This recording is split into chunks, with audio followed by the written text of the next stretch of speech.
Data communication का मतलब होता है एक डिवाइस या सिस्टम से दूसरे डिवाइस या सिस्टम तक डेटा या इंफॉर्मेशन का एक्सचेंज होना through a proper communication channel. इस प्रोसेस में डेटा सिर्फ सेंड नहीं होता बल्कि एक फिक्स्ड रूल और सिस्टम के थ्रू ट्रांसफर होता है ताकि रिसीवर उस इंफॉर्मेशन को एक्यूरेटली समझ सके और यूज कर सके।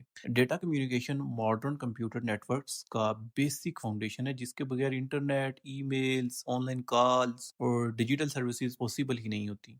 डेटा कम्युनिकेशन को सिंपल तरीके से समझें तो ये एक स्ट्रक्चर्ड प्रोसेस है जिसमें इंफॉर्मेशन एक प्लेस से दूसरी प्लेस तक ट्रेवल करती है यूजिंग इलेक्ट्रॉनिक सिग्नल्स। ये सिग्नल्स वायर्ड भी हो सकते हैं और वायरलेस भी हो सकते हैं। इस प्रोसेस का मेन पर्पस रिलायबल और एरर फ्री कम्युनिकेशन प्रोवाइड करना होता है। अब डेटा कम्युनिकेशन के कंपोनेंट्स को डिटेल में समझते हैं जो इस सिस्टम को कंप्लीट बनाते हैं। सबसे पहला कंपोनेंट सेंडर होता है। सेंडर वो सोर्स होता है जहां से डेटा जनरेट होता है। सेंडर कोई भी डिवाइस हो सकता है जैसे कंप्यूटर, मोबाइल फोन या सर्वर। सेंडर का काम होता है इंफॉर्मेशन को क्रिएट करना और उसे कम्युनिकेशन सिस्टम में फॉरवर्ड करना। एग्जाम्पल के तौर पर जब आप ईमेल सेंड करते हैं तो आपका कंप्यूटर या मोबाइल सेंडर होता है। दूसरा कंपोनेंट रिसीवर होता है। रिसीवर वो डेस्टिनेशन होता है जहां डेटा पहुंचता है। रिसीवर का काम होता है आने वाला डेटा उसको एक्सेप्ट करना और उससे ऐसी फॉर्म में कन्वर्ट करना जो यूजर समझ सके इजीली। एग्जाम्पल के तौर पर जिस पर्सन को ईमेल मिलती है उसका जो भी डिवाइस है वो रिसीवर होगा।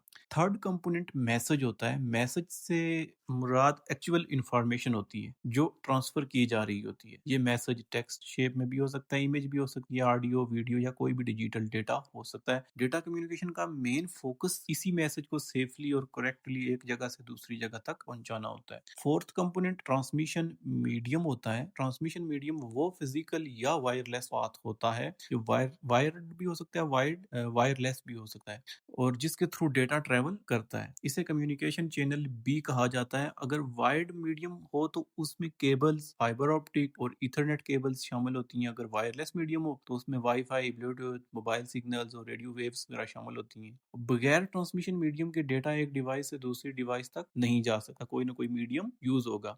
फिफ्थ कंपोनेंट प्रोटोकॉल होता है। प्रोटोकॉल्स असल में रूल्स और रेगुलेशंस होते हैं जो डेटा कम्युनिकेशन को कंट्रोल करते हैं। ये डिफाइन करते हैं कि डेटा का फॉर्मेट क्या होगा, डेटा कैसे सेंड होगा, कैसे रिसीव होगा और कैसे वेरीफाई होगा। अगर दोनों डिवाइसेस सेम प्रोटोकॉल्स फॉलो नहीं करते तो कम्युनिकेशन पॉसिबल ही नहीं होती। फॉर एग्जांपल टीसीपी, आईपी एक फेमस प्रोटोकॉल है जो इंटरनेट कम्युनिकेशन को कंट्रोल करता है। इसी तरह ईमेल्स में एसएमटीपी प्रोटोकॉल यूज होता है। तो इस तरह बहुत सारे प्रोटोकॉल्स हैं। अब ओवरऑल प्रोसेस को सीक्वेंस में समझें तो सबसे पहले सेंडर डेटा क्रिएट करता है, फिर सेंडर उस डेटा को मैसेज की फॉर्म में कन्वर्ट करता है, उसके बाद ट्रांसमिशन मीडियम के थ्रू डेटा ट्रेवल करता है। इस पूरे प्रोसेस को प्रोटोकॉल्स कंट्रोल और मैनेज करते हैं ताकि डेटा सेफ और करेक्ट रहे। आखिर में रिसीवर उस डेटा को रिसीव करता है और उसे यूजफुल इंफॉर्मेशन में कन्वर्ट कर देता है। इस तरह डेटा कम्युनिकेशन एक कंप्लीट सिस्टम बनाता है जो कि मॉडर्न नेटवर्किंग और इंटरनेट की बैकबोन है।